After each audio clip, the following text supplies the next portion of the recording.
Alam niyo po ba kung ano po ito? Ito po yung bahay ng anay, pero po nasa puno. Ito po yung dating ginagamit namin na insect repellent or parang katol. Pakita ko po sa inyo kung paano po namin ginagawa yan. Kukuha po ako ng sample po nito.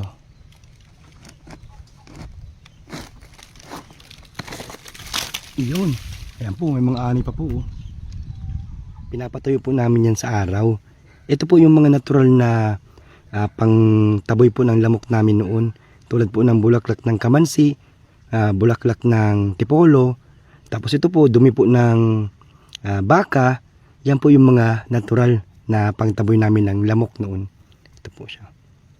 Hindi mamayang gabi po, pinapatuyo po namin ng araw, and then gabi po, yun po yung ginagamit namin. Ganito lang po yung ginawa ko. So dapat po, tuyong-tuyo po ito. And then sisindahan po natin. Once po kasi na mag-apoy na po yan, tuloy-tuloy na po yan. Tulad po ng sabi ko, dapat po tuyong-tuyo.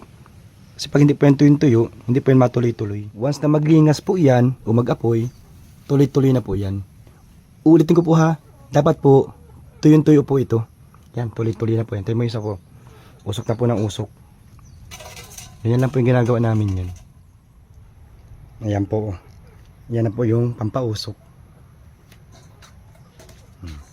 Tuloy-tuloy na po yan. Matagal po yan maubos. So yun lang po. Pantaboy po ng lamok. Hindi naman po siya pampatay ha. Pantaboy po ng lamok. Yun lang po.